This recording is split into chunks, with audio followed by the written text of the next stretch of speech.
बहुत बहुत स्वागत है आपका नरेंद्र जी। धन्यवाद अभिषेक जी। और चूँकि आत्मनिर्भर बिहार की हम बात कर रहे हैं, पूर्णिया में बैठे हैं इस वक्त, और इत्तेफाक से आपने जो अपनी सेना का गठन किया है उसका नाम भी आत्मनिर्भर सेना। ये आत्मनिर्भर भारत के ही सपने से उसको भी आपने सपना बनाया है या फिर पहले से ही आत्मनिर्भर सेना के नाम से आप चाहते थे गठन करना? धन्यवाद अभिषेक जी। आत्मनिर्भर सेना हम लोगों ने मई 2020 में बनाया था और उस समय देश लॉकडाउन से गुजर रहा था। तभी देश के प्रधानमंत्री उन्होंने कहा कि भाई हम सबको आत्मनिर्भर होना है, तो उसी इनिशिएटिव को लेते हुए हम लोगों ने एक संगठन का निर्माण किया है। और अपने मुख्य रूप से गौतम बुद्ध नगर, नोएडा और बिहार, नॉर्थ बिहार में हम लोग अभी कार्यरत हैं और निरंतर रूप से काम कर रहे हैं, जिसमें हम लोग जो मुख्य उद्देश्य अगर आप बात करेंगे तो युवाओं को आत्मनिर्भर बनाना है, युवाओं को ट्रेन करना है, क्योंकि युवा में हमारे यहाँ बहुत शक्ति है और युवा श्रम शक्ति भी है, तो उस पर हम निरंतर रूप से काम कर रहे हैं। और जहाँ तक आप बात करेंगे आत्मनिर्भर सेना कोशिश है कि एक छोटा सा योगदान हम लोग देश के निर्माण में दे पाए, इसी उद्देश्य से इस सेना बनाया गया है। अच्छा, आत्मनिर्भर सेना के राष्ट्रीय अध्यक्ष हैं, ये हिंद राइज क्या है? देखिए, हिंद राइज हमारी NGO है जो बहुत पहले से कार्यरत है और सबसे पहले हम लोगों ने पाकिस्तानी हिंदू रिफ्यूजी के लिए काम करना शुरू किया था, जिसके बाद हमारे आंदोलन के बाद CA भी आया और उस आंदोलन को आगे रखते हुए हम लोग कोविड-19 में सीतामढ़ी, नोएडा और बाकी जगहों पे बहुत सारा काम किया। मैन टू मैन कॉन्टैक्ट किया, लोगों को मेडिसिन देना, और करीब करीब 10 से 12 हज़ार कोविड पेशेंट से तो मैं मिल चुका था पिछले 1.5-2 सालों में। और हिंद राइज जो टीम है हमारी, वो निरंतर रूप से जगह जगह जा कर के काम करती रही है। और साथ में अब हम लोग कई सारे लोकेशंस पे जो हंगर है, जो अनएम्प्लॉयड लोग हैं, उनको खाना नहीं मिलता है, तो उनको भी खाना देने का काम कर रहे हैं, जो सीतामढ़ी में और नोएडा में और कई सारी जगहों पे हम लोग कम्युनिटी स्पॉन्सर करके चलाते हैं। अच्छा लगता है कि जब हम आत्मनिर्भर बिहार की बात कर रहे हों और उस वक्त हम ऐसे लोगों से भी मिलते हों जो लोगों की सेवा के लिए आगे आते हैं, लेकिन फिर भी बड़ा कॉन्ट्राडिक्शन लगता है। आप चार्टर्ड अकाउंटेंट हैं पेशे से, CA हैं, और तमाम लोगों के इनकम टैक्स वगैरह का पूरा ब्यौरा आपके पास होता है, आप देख करते हैं, तो साथ ही साथ आप अपने इनकम पर भी फोकस कर सकते थे, लेकिन आपने उससे इतर ये सामाजिक क्षेत्र को कैसे चुन लिया? देखिए, मैं बहुत सामान्य परिवार से आता हूँ और मेरा सीतामढ़ी में एक रूनी सैदपुर ब्लॉक है, वहाँ वलीपुर सरच्चा से बिलोंग करता हूँ। तो पढ़ाई भी हमने खुद कमा के किया है, 1-1 हज़ार रुपये महीने कमाते थे, पैदल चलते थे, फिर CA पास किया। तो संघर्ष देखा है, पैसे की वैल्यू समझ में आती है कि लोग कैसे जी रहे हैं। और ख़ास करके जब आप बिहार से, हम लोगों ने सरकारी स्कूल में पढ़ाई करी है, सरकारी स्कूल से निकल के CA और CS बनना, फिर आगे का सफ़र तय करना, और बहुत ही कम एज में मैं 1 करोड़ से ऊपर का पैकेज पे पहुंच चुका था। उसके बाद अपना प्रैक्टिस स्टार्ट किया, फिर इंडस्ट्री स्टार्ट करी। आज 5 से ज़्यादा बिजनेस है हमारे। और निश्चित तौर पर जब आप बिहार के हैं और बिहार के बाहर जाके काम करते हैं और कुछ गेन करते हैं, तो आपका काम है कि आप वापस आए। और कोरोना में निश्चित तौर पर हम सबको व्यापार से बिल्कुल कन्वर्ट करके एक सोशल एक्टिविस्ट बना दिया है, क्योंकि यहाँ बहुत सारी समस्याएं हैं और अपॉर्चुनिटी भी है, तो उसी को लेते हुए हम लोग काम कर रहे हैं। हम लोगों ने वो समय देखा है जब स्कूल में हमारा स्कूल बिल्कुल टूटा हुआ करता था, बैठने की जगह नहीं होती थी, तो वैसे स्कूल से मैंने पढ़ाई करी है। आज हम देख रहे हैं कि हमारे यहाँ स्कूल बन गया है, हॉस्पिटल बन गया है, तो ये एक बहुत बड़ा विकास का माहौल जो हुआ है। पहले सड़क नहीं हुआ करती थी, पिछले 15 सालों में 7,000 किलोमीटर सड़क बना है, 1 लाख से ज़्यादा गाँव को और छोटे छोटे सड़कों को बना करके जोड़ा गया है। तो ये सब बहुत आकर्षित करता है। जब आप बाहर जाके सक्षम हो रहे हैं तो आपका काम है कि आप बिहार आए और बिहार के विकास में योगदान दें, क्योंकि सिर्फ सरकार सब कुछ नहीं कर सकती है। हर व्यक्ति का उनकी अपनी जिम्मेदारी है कि वो सब बिहार के लिए और अपने ज़िले, अपने गांव के लिए काम करे। अच्छा, ये कोविड काल में लोग एक दूसरे से मिलने से डरते थे, आपने 12,000 कोविड पेशेंट से मुलाकात कर ली, 50,000 घरों का दौरा कर लिया आपने, मतलब क्या सोचकर? आपको डर नहीं लगा उस दौरान की? देखिए, कोविड में तो लोग मतलब जो नॉन कोविड पेशेंट, मतलब पेशेंट नहीं है, उनसे भी लोग डर रहे थे मिलने से। देखिए, कोविड वेव 2 में मेरे घर में संभवतः सभी लोग पॉजिटिव थे, मैं बचा हुआ था, तो उन सबको रिकवर किया। उसके बाद मैंने देखा कि हमारे ज़िले सीतामढ़ी में दवा की जो है कालाबाजारी हो रही थी, लोगों को दवा नहीं मिल रहा था और प्रशासन पूरा कोशिश कर रहा था कि उस पर काम हो। तो उस समय एक नागरिक होने के नाते मेरा फ़र्ज़ था कि मैं उस लड़ाई में अपना योगदान दूं। और हम लोगों ने नोएडा से, मेरा मेडिसिन का भी बिज़नेस है, स्टोर है अपना, तो सारे जितने भी हमारे दुकान पे मेडिसिन था सबको यहाँ नोएडा से यहाँ मंगाया और उसको बांटा। और जहाँ तक बात रही कोविड में, कोविड एक डर था और आपको सावधानी चाहिए था, लेकिन भगवान का आशीर्वाद बना रहा मुझ पे, और मैं 12,000 से ज़्यादा लोगों से मिला, हॉस्पिटल में मिला, ऐसे लोगों से मिला जिन्होंने ये मान लिया था कि उनकी मृत्यु निश्चित है और उनको बोला कुछ नहीं होगा। कई बार तो हम लोगों ने उनके सामने मास्क भी खोल दिया कि उनको थोड़ा सा विश्वास मिले, और वो विश्वास काम आया और वो लोग ठीक हो गए। ऐसे लाइव लोग हमारे कॉन्टैक्ट लिस्ट में हैं, उनसे बातचीत होती है। तो कहीं ना कहीं कोविड एक मिथ है कि ये बीमारी है या एक डर है, ये क्या है, जो भी है। मुझे भी हुआ था कोविड इनिशियल स्टेज पे, लेकिन कोई ऐसा डर नहीं लगा और निरंतर रूप से हम लोग काम करते रहे हैं, और कोविड ने ही हमें बदल दिया है पूरी तरीके से। अच्छा, ये युवाओं को जो आप व्यापार, अपना व्यवसाय शुरू करने के लिए प्रोत्साहित करने की कोशिश करते हैं या प्रोत्साहित करते हैं, वो किस तरीके से, ये आत्मनिर्भर जो सेना है इसी के जरिए करते हैं?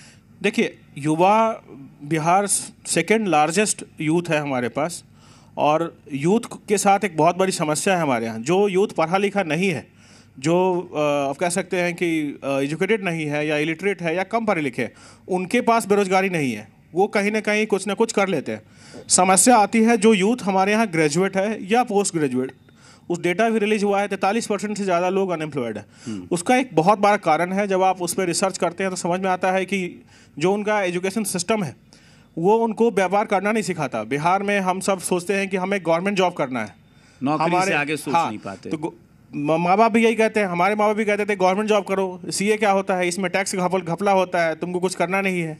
तो ये इमेज जो है प्राइवेट सेक्टर की तरफ से लोगों का होता है कि आप अगर प्राइवेट सेक्टर में जाएंगे तो आपकी जॉब सिक्योरिटी नहीं होगी। तो आज के युवा में ये बहुत बड़े लेवल पर देखा जाता है। तो हम लोग क्या कर रहे हैं कि उनको बता रहे हैं कि अगर आप जॉब करेंगे, गवर्नमेंट जॉब करेंगे, तो आप एक जॉब खाएंगे किसी का। अगर आप अपना व्यापार करते हैं तो आप जॉब क्रिएट करते हैं, आप रोजगार सृजन करते हैं। एक व्यापारी से कितना घर चलता है। एक दुकान आप खोलते हैं तो 5 लोगों को रोजगार मिलता है। तो आत्मनिर्भर सेना क्या करती है कि अगर आप रोजगार बिना किसी अनुभव के करते हैं, तो आपने देखा होगा कि चाहे सरकार आपको फंड दे दे, अभी सरकार ने बहुत सारा फंड दिया है युवा योद्धा योजना के तहत, लेकिन वो फंड उन लोगों को भी मिला है जिनको कोई अनुभव नहीं था। अनुभव नहीं होगा, वो पैसा उनका ख़त्म हो जाएगा, कल उनका क्रेडिट रेटिंग ख़राब होगा, उनको किसी बैंक से लोन नहीं मिलेगा। तो हमारी संस्था ये काम करती है कि उनको ट्रेन करती है कि आपको व्यापार कैसे मैनेज करना है, आपको सेल कैसे करना चाहिए, आपको परचेजिंग कहाँ से करनी चाहिए, सॉफ्टवेयर कैसे मैनेज करना चाहिए, डिजिटल ट्रांजैक्शन कैसे करना चाहिए। तो इन सब को लेकर के हम लोग वेबिनार चलाते हैं और वेबिनार पे उनको ट्रेन करते हैं। ये निरंतर रूप से पूरे बिहार ही नहीं, बिहार के बाहर भी ये कार्यक्रम हमारा पिछले 2 साल से चल रहा है।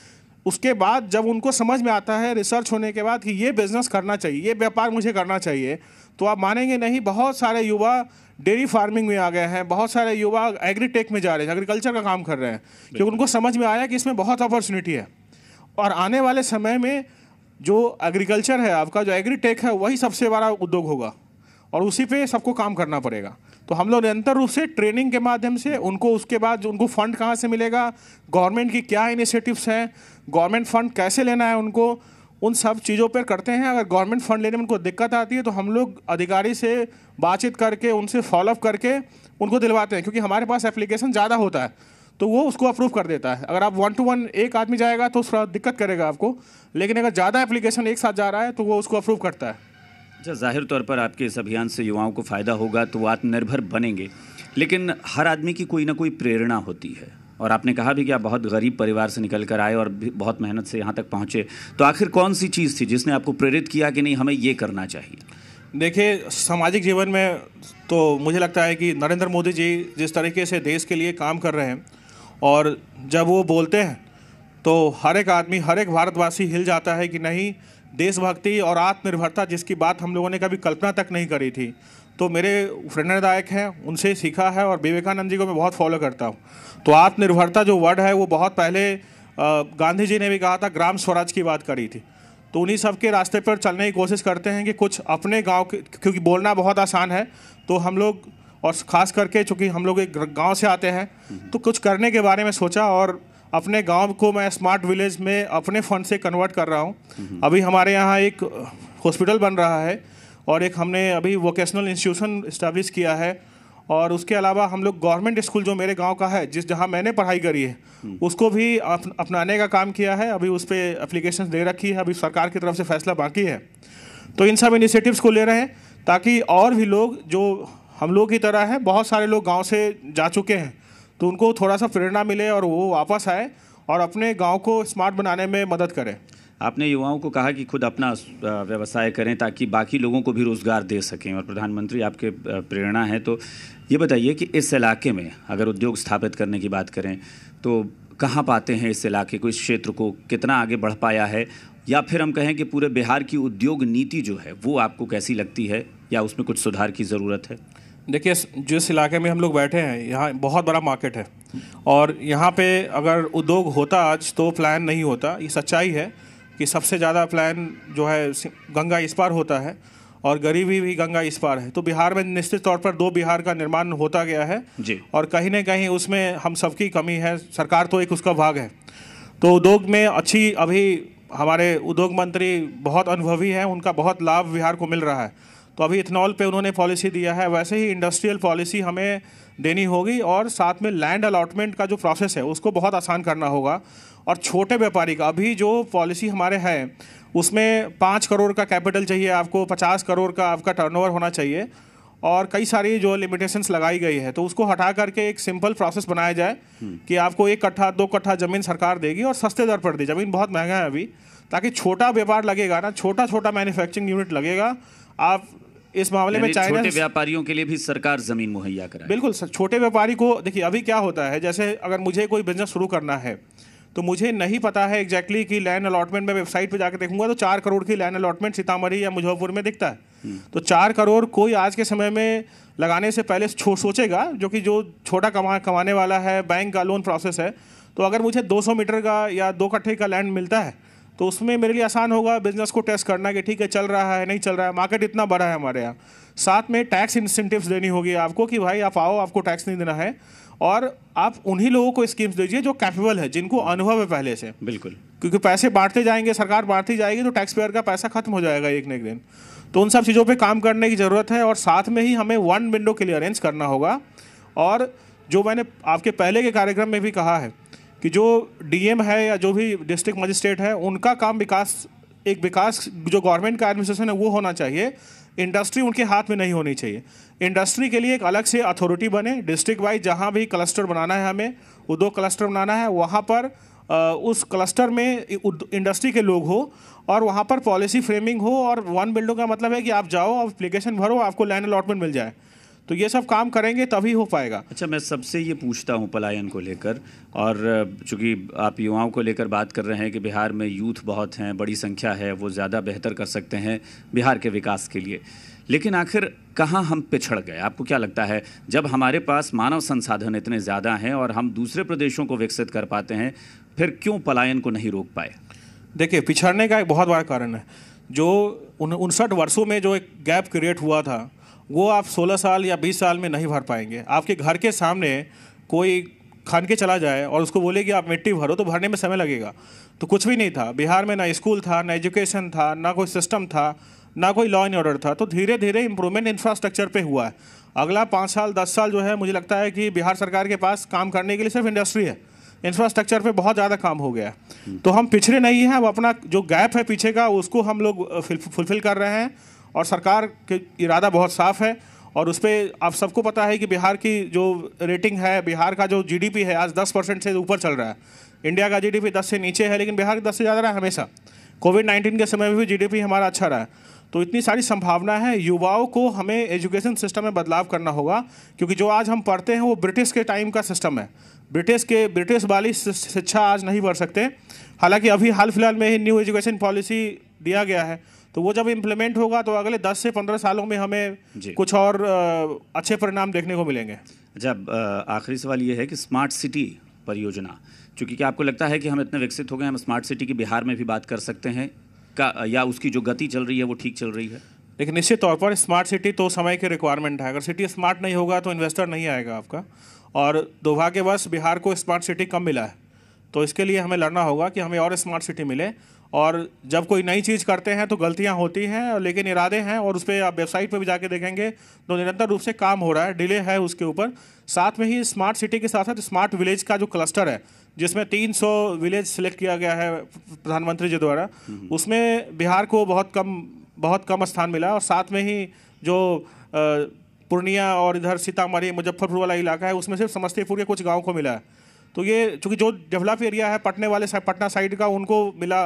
तो इधर भी सामान्य जो है इधर भी मिलना चाहिए, ताकि गांव विकसित होगा तभी शहर की आप कल्पना कर सकते हैं। जी, गांव के बिना आप भारत में अब खास करके बिहार में 80% ज़्यादा लोग गांव में रहते हैं। तो गांव का विकास नहीं होगा तो शहर कभी नहीं हो पाएगा। और शहर में लोग रहते कौन है जो अफोर्ड कर पाते हैं? हमारा किसान, हमारा मजदूर, हमारा नागरिक सब तो गाँव में ही रहते हैं। तो स्मार्ट विलेज पे ज़्यादा फोकस होना चाहिए मेरे नज़रिए में।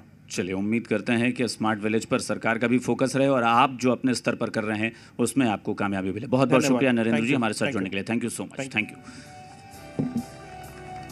आत्मनिर्भर सेना के संस्थापक श्री नरेंद्र कुमार जी को मोमेंटो देकर सम्मानित करें।